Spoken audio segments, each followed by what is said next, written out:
Greetings, everyone. Pete Pardo here from Sea of Tranquility. Welcome to another episode of In the Prog Seat. It's album study night once again. We haven't done one of these in a while. And today we've got an album picked by Mr. Ken Golden himself. But before we get into it, let me introduce everybody. So Ken Golden is here, professor of Prague. Lewis Hey, Nasser, all the way from Chicago. He's got his whiteboard behind him. Going to write I'm some at work. formulas for us tonight, Lewis? I hope so. Yeah, yeah. Chad Hutchinson is here. Anthony Ferraro is here. And Eric Porter is in the house as well. Good evening, gentlemen. Good evening. Stop. The album that we're going to talk about today is this album right here. Fourth album from Peter Gabriel, otherwise known as Security, also just called Peter Gabriel, depending on where you live, right? When did they stop? Did they call it that originally and then they changed it to Security, or was it depending on the No, it was called security just for the U.S. just for the Everywhere US? else was Peter Gabriel. Gotcha. So yeah, so it's either depending on where you're from, it's either the fourth album called Peter Gabriel or Security. And of course, this was released in 1982. This is his fourth album, produced by David Lord and Peter Gabriel for Charisma Records in the UK, Geffen here in the States. On the album, you got a wide cast of people here: Tony Levin, David Rose, Larry Fast, Jerry Marotta, John Ellis. The list goes on and on. All sorts of people here. A very different album for Peter Gabriel, I think, compared to the first three. We're going to talk about it tonight. It's what we do in these album studies. But of course, I'm going to turn it over to Ken, who is going to kind of lead us into this because this was his I am. choice Oh, today. I So didn't realize I was, but okay. yeah, well, you pick the album. That's how we work it, man. That's how we. Yeah. Well, I picked it because it always seems that we skirt around Peter's solo career for some reason. We're always talking about Genesis, and we're always talking about Peter within the context of Genesis, but we very rarely talk about him within the context of a solo as a solo artist. And I think, in my opinion, he has a formidable career as a solo artist. Uh, I hear a, I hear each album as a progression of sorts. I see him as a very exploratory musician, and he takes his time with each album, takes forever, Yeah. and it wasn't always that case actually. And each album is very different from the previous, but you could see some sort of lineage. The first album was Peter kind of. We talked about that, and there's a flyer in front of me. We talked. I think we talked about that at one point, the first album was like Peter kind of showing off, like, "Hey, this is what I can do," and he. It's a cornucopia, of different styles, some prog, some pop, some barbershop quartet, some orchestral type pieces. It's all over the map. The second album is Robert Fripp uh, at the helm producing the album, and he goes in the completely opposite direction. And it's everything is stripped down and very, very sparse. Fripp called it audio verite, and it's not my favorite, maybe a favorite of others.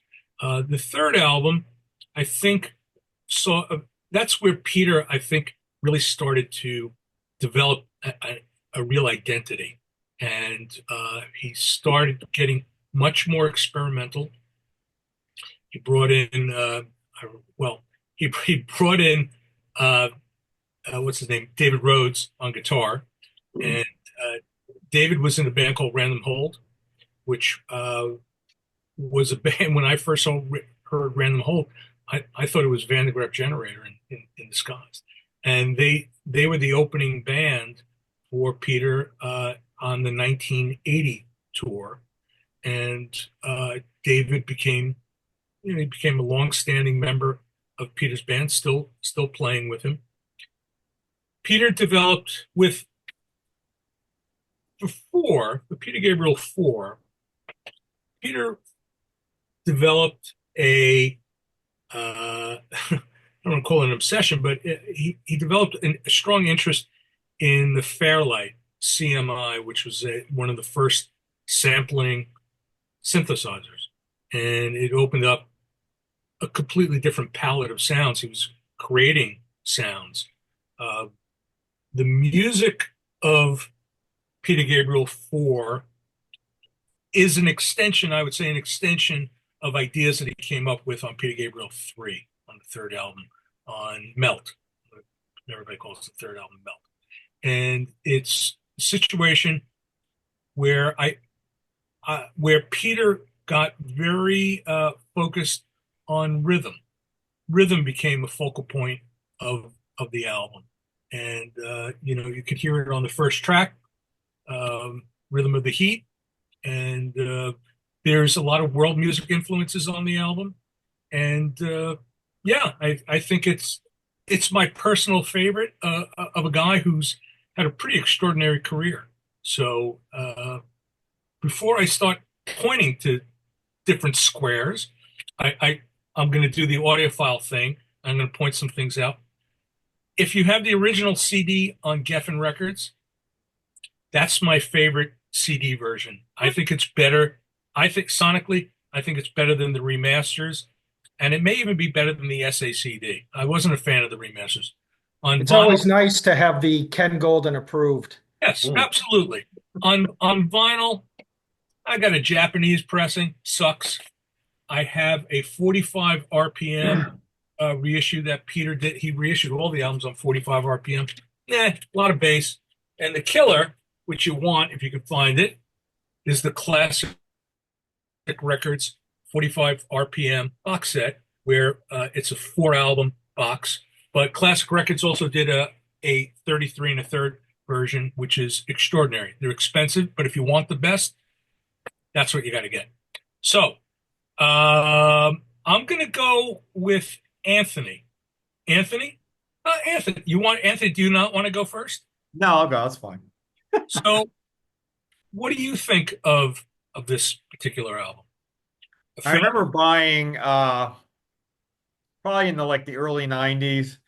I remember finding it on cassette in the 3.99 bin at the wall back in the day. I was like, I think I need to get this because I always knew a Shock the Monk, and I thought I want to get this. And I remember first getting it. I remember first playing the Rhythm of the Heat, and that song to this day is in my top five solo tunes of Peter Gabriel. Absolutely love that tune. I saw him. I saw he when he and Sting played back in 2016. He did play this live, so that was pretty cool with Tony Levin in the band. Um, Now I will say this: Security is definitely not one of my favorite. It's not my favorite of his. Mine is that nobody, my favorite is Scratch. I know nobody likes that as much as I do, but that's my favorite. Security's probably two or three in the top four of the first four albums. But The Rhythm of the Heat, I love San Jacinto. Larry Fast is a beast on that track. Shock the Monkey, although it's been played a zillion times, I still enjoy it. Still has that kind of just that feel to it. I always remember when I first saw the video back in the early MTV days, and I'm like, who is this guy? But this was like 1983, so I didn't really know any better. But I remember seeing that video right when it was first released and thinking, wow, this is pretty cool. I also really enjoy Lay Your Hands on Me is really good with kind of like his version of like rapping a little bit, kind of like his speaking tone. And I Have the Touch could have been a hit, kind of like a classic, kind of like poppy tune for him. And I really enjoy and the family and the fishing net. Great musicianship on that song. The only thing about this record, and it's dark. I really believe that Melt and this record kind of went the route of kind of world music and very dark at times, like the Rhythm of the Heat, kind of dark. The family and the fishing net has kind of like a dark feel to it. The only thing is about the last two tunes, Wallflower and Kiss of Life.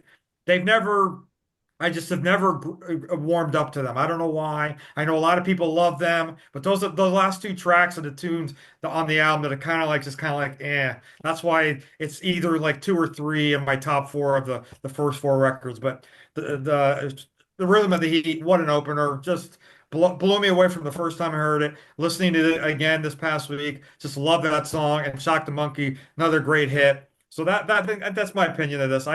It's dark. I do like the version. I don't know how I got it on CD. I'm glad I got the Ken Golden approved remaster or edition, the Geffen edition. But you're right, it does sound really good in the car. So that's pretty much my opinion of Security. And great band behind them. Oh, Oh yes. yeah. Did any of you guys see him live like in the earlier days, or get No, So, yeah, I mean, Lay Your Hands on Me was a great piece because, I mean, he was very, very theatrical. That carried over from Genesis, the sense of theatrics. Um, you know, back in the day, the entire band used to come in from the back of the theater, and they used to climb over the seats and come down the aisles, Oh, nice. and they had lights. They had like on their helmets, they had lights and stuff, and they made their way to the stage, and they would, yeah. So, but on Lay Your Hands on Me, Peter would, in a sense, stage dive, in a sense. But what he used to do was he used to turn his back to the audience and he used to fall. Yeah, exactly. He used to go back in and he get passed around, and so uh, Probably so wouldn't be able to do that today, I don't think. Yeah. yeah, yeah. For legally, they probably, yeah. So, Eric, what do you think? Art rock, prog rock? What do we call this stuff? I kind of like how he's an experimental artist. I mean, I don't know who sounds like this. I mean, I've never heard Yes. anything that sounds like this other than Peter Gabriel. So he's kind of his own thing to me. And I came to him through Genesis. You were just asking Anthony. I didn't see him in the early days. I Shock the Monkey, same thing, Anthony. I remember seeing that video, early MTV, cool video. I always liked the song. I'm with Anthony on that. I still like the song.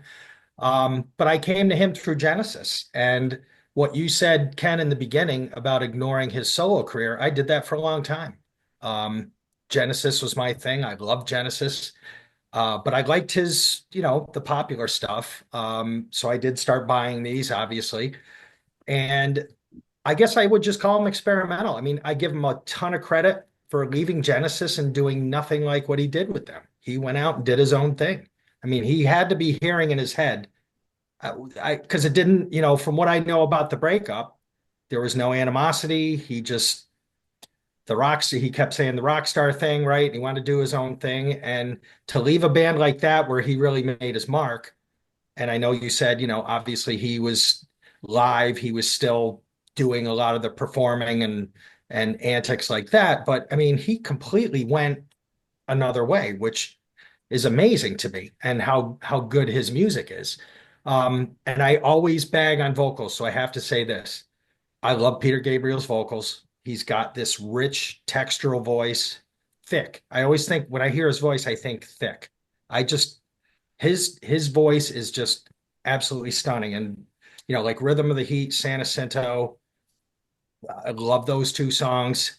I have a different feeling, Anthony, than you do. The end of the album, I love Wallflower, and I think Wallflower is perfect for this record because it deviates from that. It's still atmospheric, but it's Gabriel's voice and that piano. And to me, it's needed in this record. That really gives a nice break to me. And with Kiss of Life, we had a local band, 805. It was one of the first bands I started seeing when I would go out to clubs. And they covered a lot of Genesis, a lot of Gabriel. They were a prog band. They actually were on RCA Records. They had one album that came out, and they used to do Kiss of Life, and it was just unbelievable. They had the lead singer and the drummer doing all the drumming stuff up front. So I probably like the song more because I saw them do it than hearing it on the record. I don't know if it would have connected the same. But I just, as an artist, I love that regardless of what you think of each different record, this guy just does whatever he wants to do. I think he's brilliant. I don't I don't know, Ken, where this sits in my favorites. I like it. There's times like Family in the Fishing Net, Lay Your Hands on Me, maybe because I haven't seen those live, they don't connect with me. Those are the two that I have trouble with on the record in terms of just gearing up for them. But I don't know. I just think Peter Gabriel is Peter Gabriel. I don't know where else you put him. He's his own thing. No, I should say I picked this album versus, let's say, I think a lot of people think Peter Gabriel 3 may be his high water mark. This is my personal favorite, and that's why I picked this one Sure. versus, I think 3 is brilliant as well. So I'm going to go to Pete for a change. Pete, spiritual. Would you say this there's some spirituality to this music? I think so. I mean, there's an airiness to this record, which I think is different than all of his other ones. Um, I- Whether you call it spiritual, I guess, world music is kind of spiritual, right? I mean, I think to me, because when I was re-listening to this over the last week, I hadn't heard it in a while, and I was thinking, to me, this is, if you're gonna call it anything, it's basically world music, but it's Peter Gabriel's version of world music, and I think it is kind of spiritual. It's very atmospheric and it's very emotional. I'm amazed at how percussive this album is. I mean, this album is just drenched in percussion and these kind of new synth sounds that he's experimenting with and vocal layers and whatnot. And it's just, it's very, very rhythmic, like big time. Yeah. And big time, that's a song, right? Yeah. Yeah. But I like this album. I kind of like Anthony. It's not one of my absolute favorites by him.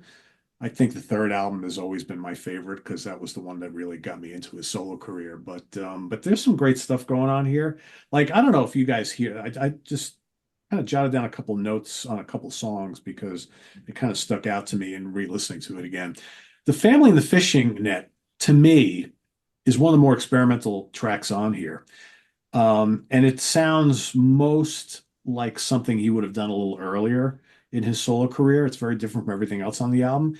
I get like an almost like King Crimson feel to it from the Oh, same time period, but obviously with, barely any guitars in it. But it's very rhythmic and dark and kind of weaving like King Crimson from, We Have a Perfect Pair or Beat or something like that. And I find like Wallflower. I just couldn't get past it the other day. I was listening to Wallflower again. I'm like, God, you know what?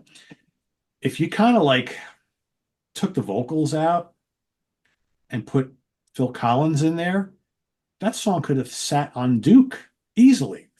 The hmm. whole song kind of feels like something from Duke. It just has this like drifty, kind of dreamy quality that a lot of the tracks on Duke have. And I was like, wow, I never made that connection before, but in re-listening to it, that's kind of what I got. So yeah, I mean, it's a great album.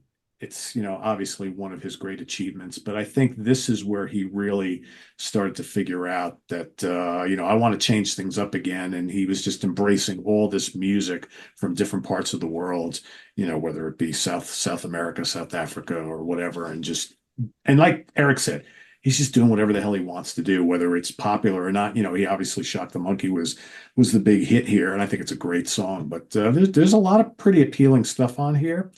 But it's if you're someone, I'm surprised Eric didn't mention it, but I'll mention it. It's like, there are times where on some of those earlier albums you have more guitar and there's not as much sparseness to the arrangements as there is here. So like for me, maybe this album, there's too much drums and percussion and synthesizers, but it's just also well crafted and arranged that like you can't knock it for that reason, right? It's just a different album. And I think Ken mentioned it, like every album he puts out is so different, right? So I do Yeah. like it. I think it's a really cool album. And would it be the place to start your listening career on Peter Gabriel solo? I don't know about that, but it's certainly one of the first few you should check out. The what I I was find going to disagree with you in that I don't think it's sparse at all. I think that the percussion is very, very thickly layered. Well, yeah, but I think where I'm coming from, yes, Yeah, I agree with that. But sparse meaning there's not a lot of guitar. There's the keyboards are layered in a certain way. It's very airy, Yeah, it's as more opposed about to the atmosphere kind of right, as thing. opposed it's to like very the arrangement. cinematographic. That's how I would describe it. It's a very dark movie. Oh e- yeah, e- for sure. Yeah. even the guitar, if you listen to David Rhodes' guitar, he doesn't take a solo No, on it's all there. textures and things. Yeah. Yeah. So yeah, and again, it's all kind of tied in, I think, with the rhythm, with the rhythmic aspect of this Yeah, to record. Lewis's point, because I think if you look at the arrangements on the first three albums, there's definitely more guitar and like different type of keyboard sounds. I think he's replaced a lot of that on this album with the percussion and the drums, which I would agree with you is very busy, and there's a lot going on there. So maybe the way I kind of laid it out, it's not quite true, but I'm thinking more of compared to arrangements on previous albums. But yeah, if you're into like drums and percussion, man, this is the album for you. And the other thing Without a is, doubt. it's really peculiar because it has no cymbals, Yeah. Right. no hi-hats, no cymbals. Yeah. It's just drums. And in the Family and the Fishing Net, there isn't even a bass drum. It's a surdo. That's it. So it's really, really, there's a lot of tension created by the various drum tunings, and the lack of the expectation of a sound that should come, but never does. Like the backbeat is never really a rock backbeat. And I think that's very interesting. Correct. Yeah, correct. Yeah. Yeah. I'm going to save Chad for last. Luis, talk to me about gated drums. Well, gated drums are a blessing and a curse. In the hands of Peter Gabriel, they're a blessing. In the hands of other people who are very talented, like Phil Collins and many others, they really are a curse. So a gated drum essentially takes out a lot of the dynamics and a lot of the content of the drum sound, and it creates this wet, splashy connection to a reverb that gives it a very specific sound, but which I really don't like. And it also requires a certain level of volume to trigger the gate. If you're beneath it, you won't hear it. And if you're above it, it's going to cut it off. So it creates a very artificial sound, which is great if you like EDM, but it really sucks if you're a guy like me who grew up listening to rock music and metal, particularly. It's the antithesis of somebody who grew up listening to The Who and Keith Moon and Led Zeppelin and things like that. So I don't like gated drums in general, but in this case, when they do use drums, they are gated very tastefully. So when they use a gate in the drum, I mean, so it creates it's another layer to the tension that he wants to create with the drums and with the sparse arrangements of the songs in terms of notes. And he's really just going for using syncopation as an element to drive the point across, as opposed to, harmonic content. A lot of the harmony comes just from his voice. I think that what Eric said is really true. Peter Gabriel has a bit of a raspy voice, Yep. A little bit, and that means it's like a distortion on a guitar. It just adds harmonics. He's a very harmonic, rich voice. It's textural. Yeah, Almost, so right? he can really do a lot of stuff with very little. If he does it can fill a lot of space that somebody else singing the same notes can't, right? That's just him. So yeah, I mean the gated drums, I'm not a fan, but Now, Wasn't Intruder one of the first songs with that gated drum sound? Am I remembering that correctly, incorrectly? I don't remember which was the first, but they came across it by accident and it became a thing. And I know Phil ran with it for In the Air Tonight. That became mega hit. But yeah, I think they just came across it through experimentation. Intruder might have been first. And yeah, he wouldn't let Phil play cymbals, right? There were no hi-hats. there are no cymbals anywhere on this record. Yeah. Which is remarkable. Well, it's Jerry Marotta. Yeah, it's Them. Jerry Marotta on this album. Right, Jerry Moran. So, But you don't miss them. So that's the thing. It's just it's incredible. I think it kind of adds to that rhythmic aspect of the album. So Yes, I mean it harkens to the idea that in all these African and other kinds of percussion, there are no cymbals. Maybe there's little bells, but there's no cymbals. Those big, and cymbals have a property that most people don't know, which is that they have inharmonic overtones, meaning that they're not whole multiples of the basic frequency or the fundamental frequency. They have different things. They can be very chaotic, They can sound great, but they're also essentially they're noisy. It's a way to think about it. So, and some people are more sensitive to that than others. I know Peter Gabriel really doesn't like them. I've read many interviews where he talks about how much he really hated. He couldn't contain the cymbals. They were everywhere. They would leak into everything. And he just decided to not have them, which I thought was very courageous. I mean, you're making a rock album, or nominally a rock album, and there's no hi-hat, no crash cymbal, no ride, no nothing. I mean, It that's surely adds to the clarity of the sound quality of the album.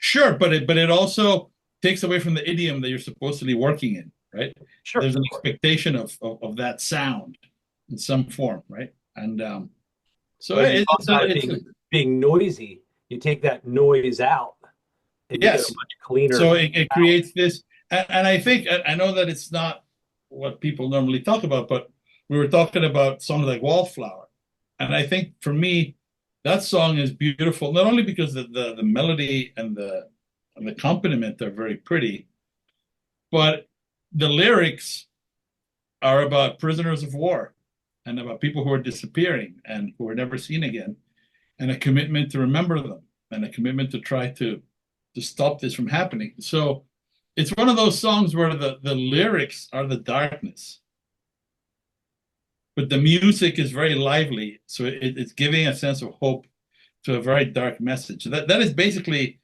I think, one of the aspects that really makes this album so interesting. There's a lot of contrast between very dark messages and very tribal or world music kind of rhythms happening. And the melodies that he sings are not necessarily dark, but he does use a lot of whispers. He does use, and he writes about many things. Family in the Fishing Net is about how weird it is to get married, and then two entire families have to link, right? And then the pieces don't necessarily add up. Shock the Monkey is about jealousy. It's not about shock therapy. It's about jealousy. Apparently, his wife Jill was having an affair with the producer at the time of this record, and a lot of things in that record have that energy. There's some anger. There's some issues, right? And it's all there. Rhythm of the Heat, San Jacinto. San Jacinto and Rhythm of the Heat have a lot of Native American imagery, I think. It's interesting. I just find it I agree with Ken. It's tied for my favorite with the soundtrack to Passion. It's a beautiful record. It's an incredible record, in my opinion. He's very political, very politically minded. And, he's singing about topics you could never imagine Genesis singing about, right? So, Exactly. Genesis would not sing about Stephen Biko. That's right. No. They wouldn't sing about anything on this record. Right. And that's the point. It's I think that's one of the things that Phil Collins and Peter Gabriel discovered when they're on their own. They can do whatever they want. Mm-hmm. And what's interesting is what they do bears no similarity to what Exactly. they do. No. And that is also very interesting. I think that Peter Gabriel's vision is very powerful. I find Can it you say that? I mean, think of something like In the Air Tonight, which you can, whatever you think, that's a very atmospheric song, right? The drums. I mean, don't you think that's a Gabriel influence? I certainly think there is some of that, but it's filtered through Phil Collins' own. No, I get that. I mean, genius, right? And definitely, I mean, we can talk shit about that record all day long, but that drum fill is the single most famous drum fill ever, right? Yeah, exactly. And so that is the earworm for that song. And the breeding ground for all of that was probably Peter Gabriel 3. So, yeah. So I saved the best for last. Chad. What?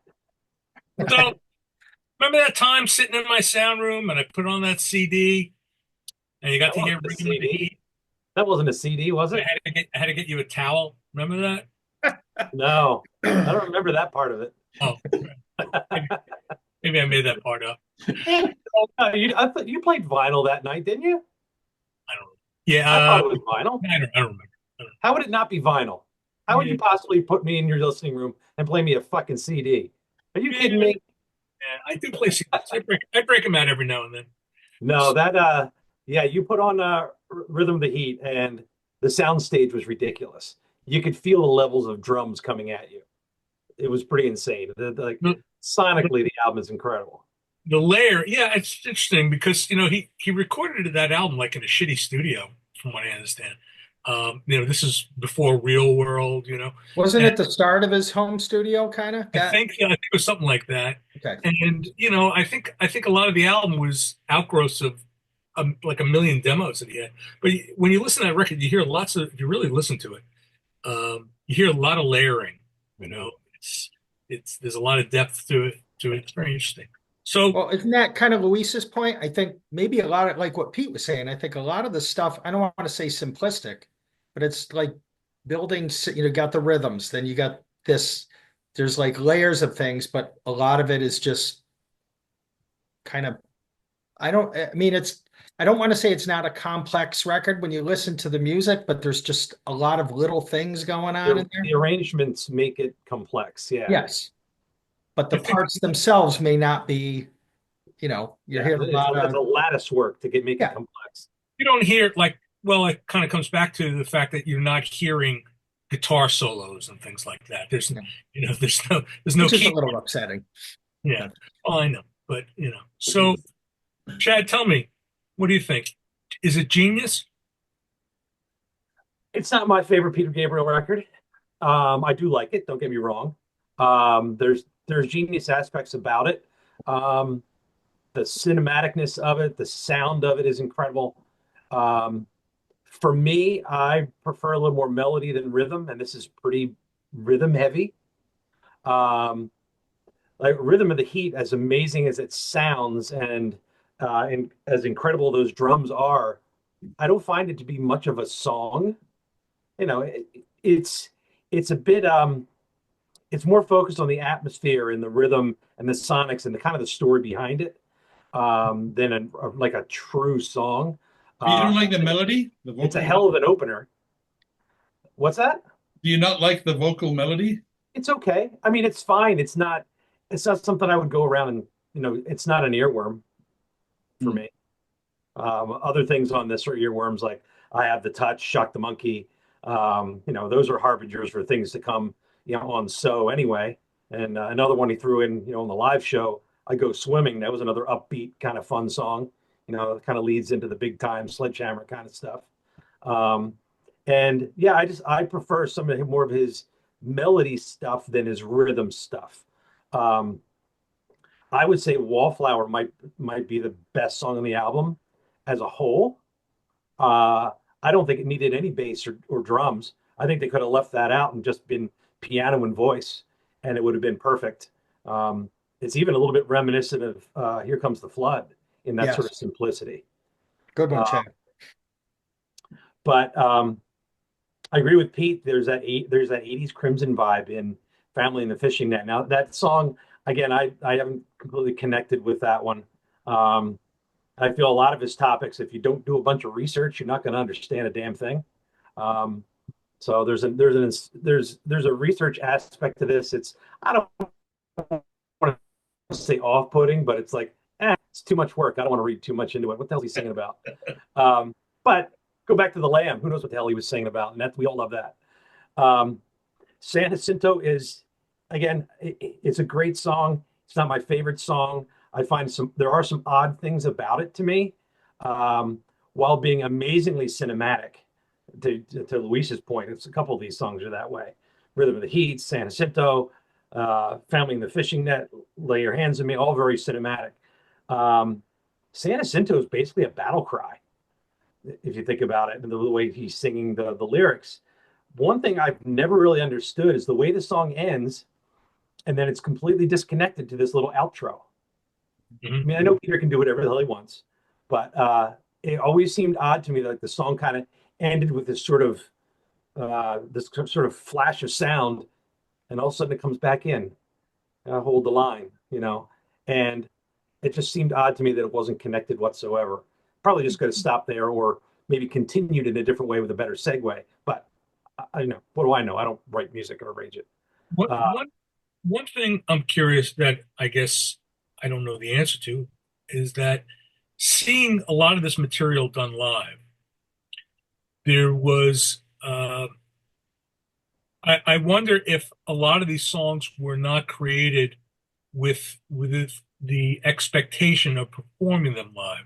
well, So you so bring like up a good point, Ken, because as I was listening to this, and the ones that I don't like quite as much because they're so rhythm heavy, I think would be insane live.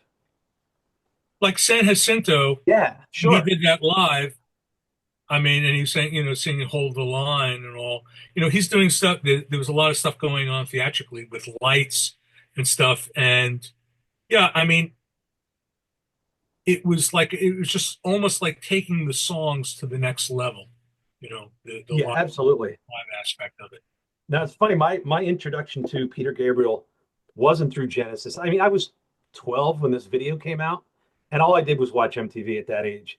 So this video would come on, and I'd be kind of looking at it, going, "What the hell is this?" I wasn't sure if I liked it. I didn't know if I didn't like it. You What know, video was that? Was it Shock the I'm sorry, Monkey? Shock the Monkey. And, my parents might be in the room and they're going, "What are they doing to those monkeys?" No one knew what it was about. I didn't know it was about jealousy until last week.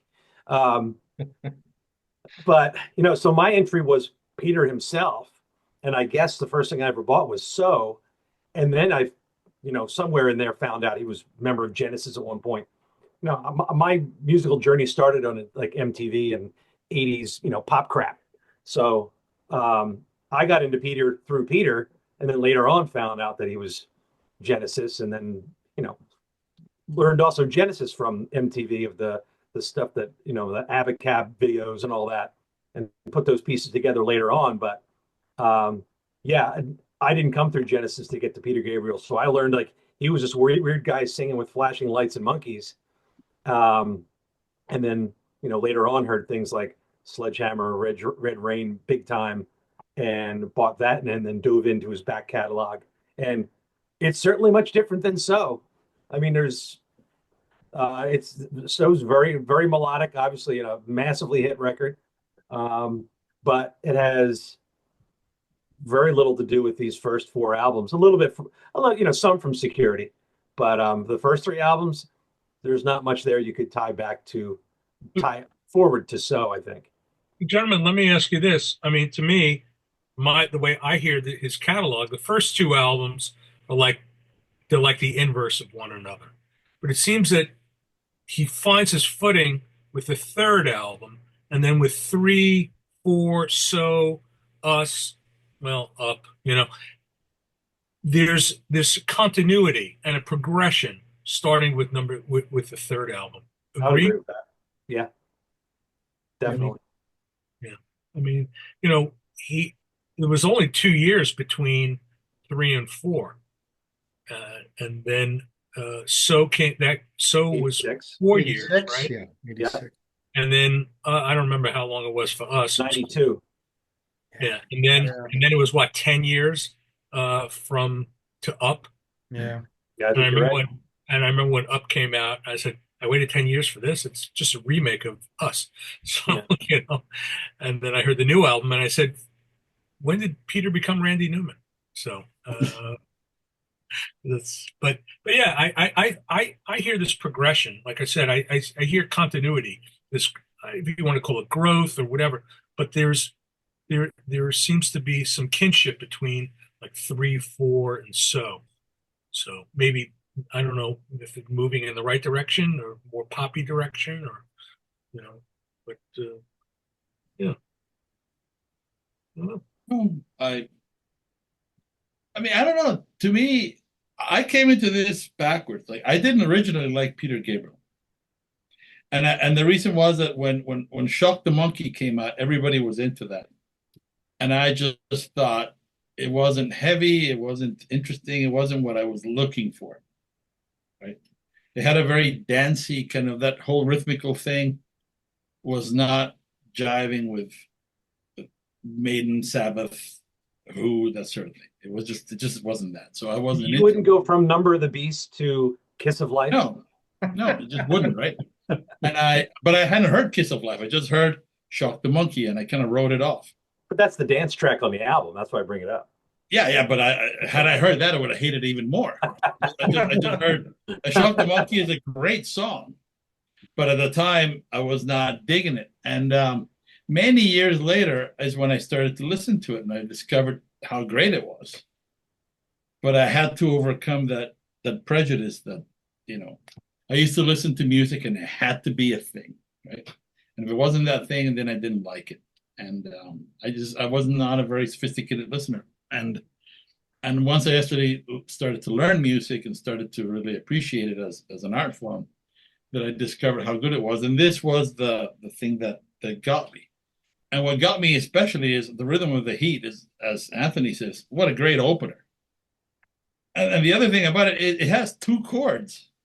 It's E minor and E minor seventh. That's it. Thing I like about it as an opener, the way the song opens, it draws you into the album. You know, it has that slow, and it develops tension and it just kind of sucks you in. I'm always a It kind sucker. of reminds you, I think it kind of reminds me of Intruder a little bit off the previous record. Okay. Kind of like dark and kind of, that. Yeah, no, I get it. And But it's like what I like about it is that you sort of enter into the action in the middle of it. It's like all of a sudden you're in some kind of witch doctor ritual or something. Mhm. And there's stuff happening. And there's all these things that are mysterious you don't really understand, but you're in the thick of it. I think it's a very smart way to start the album. And It also gives you a good flavor of what you're going to expect throughout the album. yeah, and it's just two chords. People like to oh, it's a 3-chord song, whatever. There's 2 chords. So maybe some internet Poindexter can correct me. It's basically 2 chords. Okay? So all I'm saying is, what a great tune. What a great way to show you how you can make drama and create interest with very basic harmonic content. It's fantastic. So it has a lot more in common with Indian music than Western music in that way, or African music. It's more about indeed the rhythm and a vocabulary that kind of swims around it. It's really, really cool. so Mr. 100,000 is if this is not your favorite, which is your favorite Gabriel album? 3. By a lot. Yeah. It's the The sentiment. reason why, Ken, the reason why I love Scratch is I love On the Air. White Shadow is probably like another top 5 Gabriel tune. I just think that album just works for me. I don't know why, but White Shadow is just one of my all-time favorite Gabriel tunes. So good. Interesting. Nothing wrong with that record. I think it's a great record. Yeah. Oh, I think they're all great. They're all great. I think he improved on "I Have the Touch" when he did the remix in '85. I don't know if you guys heard that. It's a little denser. There's more sequencers going on. I like that version better. This one feels a little flat when you go back and listen to it. But again, isn't that song about how in many cultures people like physical contact constantly, and in England people only greet each other with a handshake, hello and goodbye. And it's about wanting more contact, have the touch. You know,